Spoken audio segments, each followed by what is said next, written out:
Hi everyone, this is Dave for DreamPod9. I'm just describing each of the major ships that are involved in the Kickstarter, the base core set for it. This one is the Majestic fleet carrier, which I will show the image once more.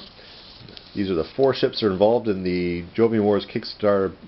We have the basic Constantinople assault ship, the Birmingham fleet carrier, the Majestic fleet carrier, and the Alexander destroyer.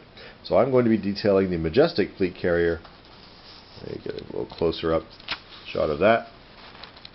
It's quite an awesome ship. This ship clocks at more than 6 inches in length. Goes on a 4-inch base. So let's look at this ship's stat card. So it's the Majestic fleet carrier. Its type is capital ship. Its base is 2 by 4 inches. Its speed is 4 inches. Now this is very slow for a ship. And because it has a trait down here called sluggish, the Majestic has to do its turn at the end of its move. So your opponent can kind of just figure out where it's going to be going each turn within a certain range. It makes it a bit predictable, but it makes up for this in some way by its firepower. It has a skill rating of 2. This is a normal starting skill rating for a ship. Fire control of 3. Fire control of 3 for a ship this size is not particularly powerful. We'll show you how it makes up for that. And it has a mighty structure of 6. It's very difficult to do enough damage to destroy this ship in a game. You do have to watch out because it can be boarded, it can be defeated in other ways, but you do have to make sure that you protect your Majestic with some other ships. Don't let it get surrounded. Don't let it get too many enemy exos and fighters bracket it with the mass drivers and missiles and do bombing runs all over it. It won't last long with that firepower. So, looking at the weapons, it has a beam projector with the macro 3 trait. It fires only to the front 90 degrees. Has an ACS rating of 3, anti-capital ship rating of 3, and AEF rating of 2. Now these are not very big values. This is reroll 2 dice to attack an exo or fighter, and 3 dice to attack a capital ship. But the macro 3 makes this a very powerful weapon. When you fire at an enemy capital ship, you roll 3 dice to attack. If you get a hit, if you get a double or a triple, you then roll 3 more dice and add them to the original roll. And so this could get you a 6 dice hit, which is huge. So first you have to hit, but once you hit, you can get a massive amount of damage off this one hit. I've seen 2 triples, I've seen quads against enemy capital ship, and a ship that gets hit by a quad result is not going to last very long. We have 2 times kinetic cannons linked in a turret, and they have 4 dice for anti-capital ships, so they're very accurate. They do a lot of damage. Same thing for AEF. They're very effective against all targets. And they're linked, so you only need to spend 1 fire control to fire both these weapons at a target. We then have 2 times kinetic cannons linked, firing to the front with 4 dice and 4 dice. So the Majestic has a lot of guns that it can target at a model right in its front arc. You could fire these 3 weapons and get a 3 dice, a 4 dice, and a 4 dice, but you'd actually be rolling 2 separate attacks for each of these, so you'd be rolling 5 attacks against a single target in its front arc. It also has some anti-capital ship missiles, which are forward arc with 5 dice.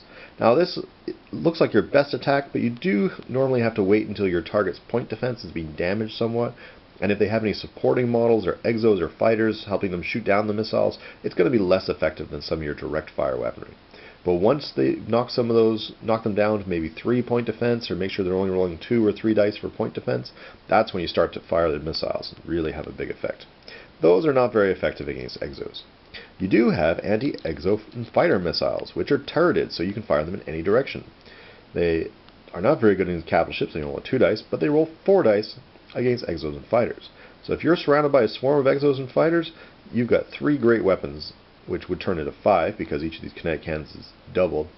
So you could get 5 4-dice weapons against exos and fighters, which is very powerful. So let's look at the traits. They have sluggish. Okay, you can only move at the end, turn at the end of your move. Catapult.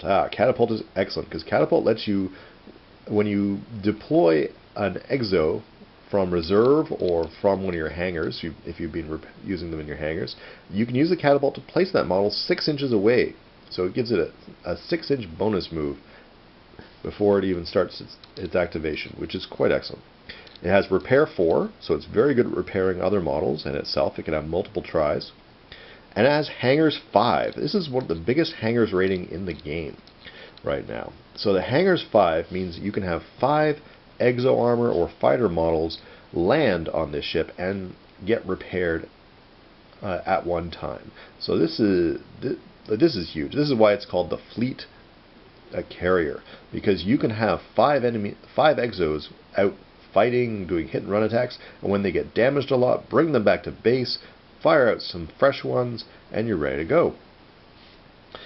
It also has a ring, or ring module. Ring module is good for defending against enemy boarding attacks, but it also more importantly gives you a lot of hard points where you can add a lot more extra guns, equipment, parts for repairing your exos. You can really load this ship up with tons. It means you also don't have to spend the extra points on a ring. It automatically comes with the ship. Point defense 5, quite excellent, very on the high range. Sensors are 4. The Majestic fleet carrier wants to sit back and shoot. That's what it wants to do, and the sensors helps you do this. The sensors are probably going to be your enemy's primary target on the ship, because if they can knock those sensors down, they're going to reduce your range to the point where you won't be able to fire into your weapons if you're hanging back too far. So always make sure you have the option to move forward. Thrusters, 4 dice. It's quite excellent. Actually makes the Majestic quite a maneuverable ship. But also, more importantly, if you're playing a scenario and you want to deny victory points to your opponent, the high thruster rating before it gets damaged will allow you to withdraw the Majestic and reduce the enemy's victory points for it. Now, down here we got Marines. They have a Marine rating of 6. Now, a Marine rating of 6 is quite high. It means you're almost invulnerable to enemy boarding attacks, and you can board enemy models. Anything that gets severely damaged, you could take as a prize, and you still have extra Marines left over to defend yourself if you sent a bunch off to be prize crews or to attack enemy ships. So it's quite an impressive rating to be able to have on these ships. Its points value, threat value, is 93 points. This is one of the most expensive models in the game, but you get an awful lot in a strong package. This is a great ship to build a fleet around, especially if you want to build a fleet around a exo armor or fighter strategy. Do check out the Kickstarter, started on February 15th, 2007, running until March 15th, 2007. This is one of the amazing new ships that's going to be available on there. And check my other videos for the reviews of the other ships. Thank you.